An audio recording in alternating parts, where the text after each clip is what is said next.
Moinabad farm house కేసులో 6గురికి positive వచ్చినట్లు అధికారులు తెలిపారు. మొదట ర్యాపిడ్ డ్రగ్ టెస్ట్ లో 5గురికి పాజిటివ్ వచ్చింది. మిగతా వారి బ్లడ్ శాంపిల్స్ తీసుకుని ల్యాబ్ కు పంపించగా మరొకరికి కూడా పాజిటివ్ వచ్చినట్లుగా ఈగల్ ఫోర్స్ ఎస్పీ గిరిధర్ తెలిపారు. మరోవైపు సిమ్లా నుంచి కౌశిక్ రవి డ్రగ్స్ తీసుకొచ్చినట్టు పోలీసులు గుర్తించారు. కౌశిక్ రవి మాజీ ఎమ్మెల్యే రోహిత్ రెడ్డి స్నేహితుడని తెలుస్తోంది. సిమ్లా ట్రిప్ లో గుర్తు తెలియని వ్యక్తి నుంచి డ్రగ్స్ ను కొనుగోలు చేసినట్టు కౌశిక్ రవి స్టేట్మెంట్ ఇచ్చినట్టుగా సమాచారం. రోహిత్ రెడ్డి పిఏ సిల్వర్ శరత్ కుమార్ ఇచ్చిన సమాచారంతో కౌశిక్ రవిని పోలీసులు ప్రశ్నించారు. సిల్వర్ శరత్ కుమార్ దగ్గర 2 కొకైన్ ప్యాకెట్స్ దొరికాయి. కొకైన్ అందరికీ పంచి మిగిలింది జేబులో పెట్టుకున్నట్టుగా శరత్ కుమార్ స్టేట్మెంట్ ఇచ్చాడు.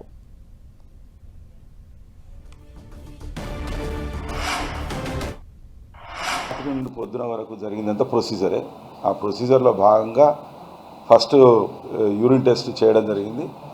కొన్ని సందర్భాల్లో ఏమవుతుందంటే మనిషి యొక్క బాడీ మెటబాలిజం ప్రకారంగా 1 గంట 2 గంటలు లేటుగా యూరిన్లోకి డ్రగ్ వచ్చే అవకాశం ఉంటుంది. కాబట్టి మనం ఫర్దర్గా ఇటువంటి వివాదాలు తలెత్తాయి, నిందలు వస్తాయనే ఉద్దేశంగానే మన స్టేట్ గవర్నమెంటు నిక్కచ్చితత్వాన్ని పాటించే ఉద్దేశంతో జీవో నంబర్ 4ను అమల్లోకి తీసుకొచ్చింది. దాని ప్రకారం ఖచ్చితంగా మనం రక్త పరీక్షలు చేయాల్సి ఉంటుంది. అది కూడా గవర్నమెంట్ హాస్పిటల్లోనే, అది కూడా మెడికల్ ఆఫీసర్ ఆధ్వర్యంలో చేయాల్సి ఉంటుంది. కాబట్టి ఆ ప్రొసీజర్ ఫాలో అవడం వల్ల మనకు ఇంకో అతను కూడా యూరిన్ టెస్ట్లో రాని వాళ్ళకు కూడా అది వచ్చింది. కాబట్టి నిఖచ్చితత్వాన్ని పాటించడానికి మాత్రమే ఈ చర్యలు తీసుకోవడం జరుగుతుంది.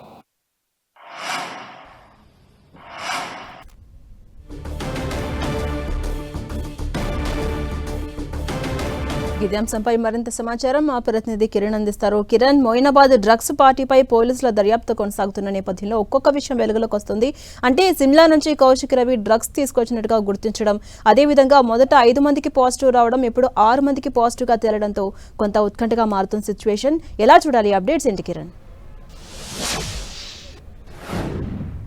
ప్రస్తుతానికి అయితే ఈ ఫామ్ హౌస్ డ్రగ్ కేసుకు సంబంధించి కూడా పోలీసులు అనేక కోణాల్లో దర్యాప్తు చేస్తున్నట్టుగా చెప్పుకోవాల్సి ఉంటుంది. ఇప్పటికే 11 మందిని అదుపులోకి తీసుకున్నారు. పాజిటివ్ వచ్చిన 6గురి వద్ద నుంచి కూడా ఒక్కొక్కరి వద్ద నుంచి స్టేట్మెంట్ రికార్డ్ చేసే ప్రయత్నం చేస్తున్నారు. మరికొన్ని గంటల్లో కూడా న్యాయమూర్తి ముందు ఈ 10 మందిని కూడా హాజరుపరిచే అవకాశం కనిపిస్తుంది. ముఖ్యంగా 6గురిని అయితే న్యాయమూర్తి ముందు హాజరుపయ్యే అవకాశం కనిపిస్తుంది. 6గురికి పాజిటివ్ వచ్చింది కాబట్టి వారికి సంబంధించిన ఏ పర్పస్లో మీరు మోయినాబాద్ ఈ పైలట్ రోహిత్ రెడ్డి ఫామ్ హౌస్లో భేటీ అయ్యారు, ఏంటి డ్రగ్స్ సంబంధించి ఎక్కడ వచ్చింది అని కూడా వివరాలు అడిగినప్పుడు ముఖ్యంగా సిమ్లా నుంచి డ్రగ్స్ పట్టుకొచ్చిన వ్యక్తికి సంబంధించి కూడా పూర్తి వివరాలను వెల్లడించడం తెలిసింది. ఆ డ్రగ్స్లో పార్టీలో పాల్గొన్న అందరికీ ఇచ్చిన తర్వాత మిగిలింది తన వద్ద పెట్టుకున్నట్టుగా ఇప్పటికే స్టేట్మెంట్లో అతడు వివరాలు అందించడం తెలిసింది. కాబట్టి పూర్తి స్థాయిలో ఒక్కొక్కరి వద్ద నుంచి స్టేట్మెంట్ రికార్డ్ చేసే ప్రయత్నం చేశారు. ఇక నిన్న కేవలం 5గురికి ర్యాండమ్గా చేసే టెస్ట్లో మాత్రమే పాజిటివ్గా వచ్చినట్టుగా ఈగల్ అధికారులు చెప్పారు. కానీ ఆ తర్వాత ఏపీకి సంబంధించిన ఎంపీకి ఎవరైతే ఉన్నారో అతడికి ముందుగా ర్యాండమ్ చేసిన దాంట్లో నెగిటివ్ వచ్చింది. ఆ తర్వాత కొంత అనుమానం వచ్చి అతడికి బ్లడ్ శాంపిల్ సేకరించి ల్యాబ్కి పంపించిన తర్వాత ఈరోజు ఉదయం కూడా అతడికి పాజిటివ్ వచ్చినట్టుగా ఈగల్ సంబంధించిన అధికారులు చెప్పే ప్రయత్నం చేశారు. నిన్న ఈగల్ టీంకి సంబంధించి ర్యాండమ్ టెస్ట్ సమయంలో కూడా కొంత ఈగల్ అధికారులను పక్కదోవ పట్టించే తప్పుదోవ పట్టించే ప్రయత్నం కూడా ఎంపీ చేసినట్టుగా తెలుస్తుంది.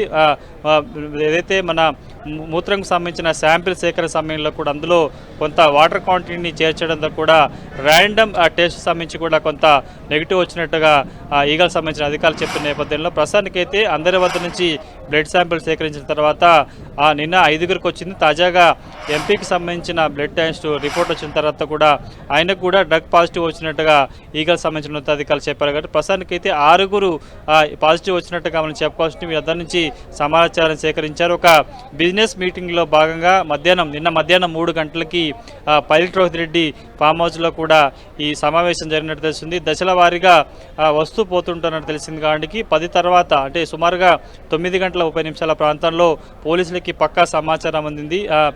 పైలట్ రోహిత్ రెడ్డి సంబంధించిన ఫామ్ హౌస్లో డ్రగ్ పార్టీ జరుగుతున్నట్ట పక్కా సమాచారంతో కూడా వారు రైడ్ చేయడంతో ఈ బండారం బయట బయటపడి తెలిసింది. ప్రస్తుతానికైతే నిన్నటి ఫామ్ హౌస్ డ్రగ్స్ పార్టీలకు సంబంధించి కూడా ఏపీతో పాటు తెలంగాణ సంబంధించిన మాజీ ఎమ్మెల్యే పాత్ర ఉండడానికి ప్రస్తుతానికైతే రెండు తెలుగు రాష్ట్రాల్లో కొంత చర్చనీయాంశంగా మారినట్టుగా చెప్పుకోవాల్సి ఉంటుంది.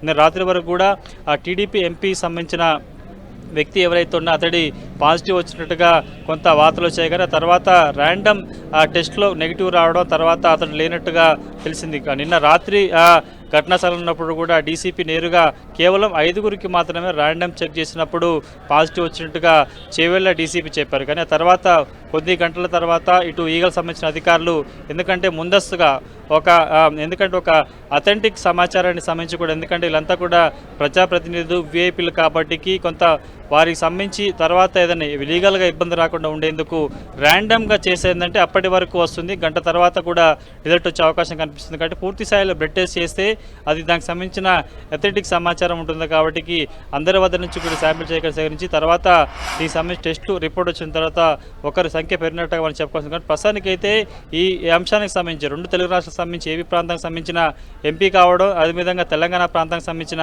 మాజీ ఎమ్మెల్యే కూడా ఈ డ్రగ్స్ వ్యవహారాలు పార్టీలో ఉండడంతో కూడా ప్రస్తుతానికైతే కొంత చర్చనీయాంశం నేపథ్యంలో కూడా ఈగల్ టీం స్థానిక పోలీసులు ఇప్పటికే ఇటు మొయినాబాద్ పిఎస్కు సంబంధించిన ఎస్ఐ ఇచ్చిన ఫిర్యాదు మేరకు కూడా కేసు నమోదు చేశారు. ఒకవైపు ఒకంతో డ్రగ్ పార్టీ పక్కన పెడితే ఆ డ్రగ్ పార్టీని కట్టడి చేసేందుకు అందులో నిందితులు పట్టుకునేందుకు వెళ్ళిన ఈగల్ టీంతో పాటు ఎస్ఓటీ పోలీసులు స్థానిక పోలీసుల మీద ఆ పార్టీలో పాల్గొన్న వ్యక్తి రివాల్వర్తో గాల్లోకి కాల్పులు జరపడం ప్రస్తుతానికైతే కొంత కలకలం రేపినట్టుగా మనం చెప్పుకోవాల్సి ఉంటుంది. ఈ కేసులో గతంలో మనం చాలా డ్రగ్ సంబంధించిన కేసులు కూడా చూస్తుంటాం. అందుకు సంబంధించి వీళ్ళంతా కన్జ్యూమర్లాగా ఉన్నారు కాబట్టి కోర్టుకి హాజరవుతారు, కౌన్సిలింగ్లో పాల్గొంటారు, తర్వాత తిరిగి వస్తారు. కానీ ప్రస్తుతానికి ఇక్కడ గన్తో కాల్పులు జరపడం అనేది కొంత, ఎందుకంటే ఒక పక్కా సమాచారంతో డ్రగ్స్ పార్టీ జరుగుతున్నట్టు పక్కా సమాచారం తెలుసుకున్న ఆ పోలీసు అధికారుల మీద, విధుల్లో ఉన్న అధికారుల మీద రివాల్వర్తో ఆ పార్టీలో ఉన్న వ్యక్తి కాల్పులు జరగడం ప్రస్తుతానికైతే అత్యయత్నం కింద దారితీస్తుంది. కాబట్టి ఆ సెక్షన్ల మీద ఇప్పటికే కేసు నమోదు చేశారు.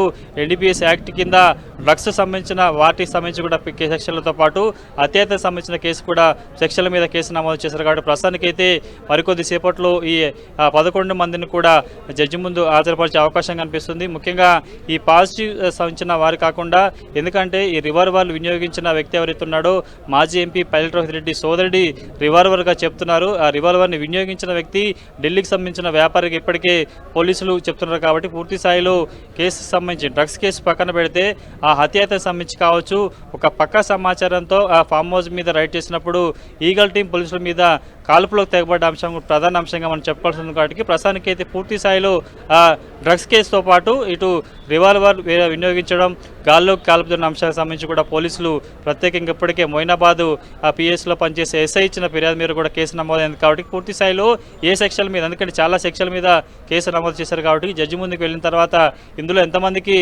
శిక్ష పడే, ఎందుకంటే డ్రగ్స్ కేసులో సహజంగా వీరంతా కన్జ్యూమర్గా ఉన్నారు కాబట్టి కౌన్సిలింగ్కి వెళ్తారు, ఆ తర్వాత ఫర్దర్ ప్రొసీడ్ ఉంటుంది. కాబట్టి మిగతా సెక్షన్లకు సంబంధించి ఎవరిని దోషిగా చేస్తారు అన్నది కూడా మనం చూడాల్సి ఉంటుంది. ప్రస్తుతానికైతే రహస్య ప్రాంతంలో ఈ 11 మంది నుంచి కూడా విచారిస్తున్నట్టు తెలిసింది. 10 మంది పురుషులు ఉన్నారు, ఒక మహిళ ఉన్నట్లుగా ప్రస్తుతానికి అయితే వారు ఇచ్చిన ఫిర్యాదు మేరకు కావచ్చు ఎఫ్ఐఆర్లో కూడా ఆ పేర్లను పొందుపరిచిన పరిస్థితి. కాబట్టి మరికొన్ని గంటల్లో వీరందరినీ న్యాయమూర్తి ముందు హాజరుపరిచే అవకాశం ఉన్నట్లుగా మనకైతే తెలుస్తుంది. అదేవిధంగా కిరణ్, అటు రాజకీయంగా కూడా డ్రగ్ పార్టీ ఇష్యూ రచ్చలేపుతోంది. ఎటువంటి పరిణామాలు ఉండవచ్చు? పొలిటికల్ యూటర్న్ తీసుకునే అవకాశం ఎంతవరకు ఉంది? గడిచిన కొద్ది రోజులుగా ఇటు ముఖ్యంగా గతంలో చూసుకుంటే మనం ఇటు కొన్ని ఫామ్ హౌస్లో పార్టీ జరిగినప్పుడు కూడా ఈ డ్రగ్స్ వ్యవహారం తెర మీదకి వచ్చింది. కానీ అప్పట్లో ఏమీ లేకపోవడంతో కూడా కొంత దీన్ని పొలిటైజ్ చేసే ప్రయత్నం చేశారు. కానీ తాజాగా ఒక ప్రతిపక్ష పార్టీకి సంబంధించిన మాజీ ఎమ్మెల్యే పైలట్ రెడ్డి దొరకడం, ఆయనకి పాజిటివ్ రావడం కొంత తెలంగాణ రాజకీయాలకు సంబంధించి కూడా కొంత హాట్ టాపిక్గా మారే అవకాశం కనిపిస్తుంది. ముఖ్యంగా ఏపీ ప్రాంతానికి సంబంధించిన ఎంపీ నేరుగా పట్టుబడ్డ ప్రస్తుతానికి అయితే కొంత చర్చనీయాంశం పరిస్థితి కనిపిస్తుంది. కాబట్టి పూర్తి స్థాయిలో రెండు తెలుగు రాష్ట్రాల్లో ఒక రాష్ట్రానికి సంబంధించిన అధికార పార్టీకి సంబంధించిన ఎంపీ కావడం, మరో రాష్ట్రంలో మాజీ ఎమ్మెల్యే కావడం కూడా ప్రస్తుతానికి తెలుగు రాష్ట్రాల్లో ముఖ్యంగా రాజకీయాల్లో డ్రగ్స్ పార్టీకి సంబంధించిన వ్యవహారం కొంత కాకరేపుతున్నట్టుగా చెప్పుకోవచ్చు. రేపటి నుంచి ఇటు తెలంగాణ అసెంబ్లీ సమావేశాలు మొదలవుతున్న వేళ కూడా తాజాగా ఇటు తెలంగాణ ప్రాంతానికి సంబంధించి కాబట్టి ప్రతిపక్ష పార్టీకి సంబంధించిన మాజీ ఎమ్మెల్యే ఫామ్ హౌస్లో డ్రగ్స్ తీసుకుంటూ పట్టుబడడం కొంత ఆ పార్టీకి కొంత దీనికి సంబంధించి అనేక విమర్శలు వ్యక్తమయ్యే అవకాశం కనిపించింది. గతంలో జన్వాడ సంబంధించి కావచ్చు కొన్ని చోట్ల పార్టీ జరిగినప్పుడు కూడా అక్కడ డ్రగ్స్ వినియోగం జరిగినట్టు ప్రచారం చేశారు, చాలా హంగామా చేశారు. కాబట్టి ప్రస్తుతం నేరుగా ప్రతిపక్ష పార్టీకి సంబంధించిన మాజీ ఎమ్మెల్యేనే డ్రగ్స్ తీసుకుని దొరకడం కొంత తెలంగాణ రాజకీయాల్లో చర్చనీయ అంశంగా మారినట్టుగా మనం చెప్పుకోవాలి. Right, thank you Kiran. Mahesh, Ritesh, Maneet and Kaushik, Arjun వీళ్ళండి 6 పర్సన్స్కు పాజిటివ్. ఈ వెపన్ రితేష్ అనే వ్యక్తిది. అతను ఎందుకు వాడారు అనేది మనం ఇంకా విచారణలో భాగంగా తెలుస్తుంది. అసలు వాళ్ళకి ఇప్పుడు మనకు అంత ప్రొసీజర్ ఫాలో అవ్వడానికి టైం పట్టింది. జరుగుతూ ఉంటుంది ప్రొసీజర్, దాని ప్రకారం మనం వర్క్ చేస్తాం. వీళ్ళంతా ఒక్కసారి జమ అయినట్టుగా కనబడలేదు మాకు. కొంతమంది 3 గంటలకు వచ్చారు, ఒకరు 3:30కు వచ్చారు. అట్లా లాస్ట్ చివరికి వచ్చేసరికి 11 మందిగా వాళ్ళు జమ అయ్యారు. అక్కడ వాళ్ళ మీద మనం రేడ్ చేయడం జరిగింది.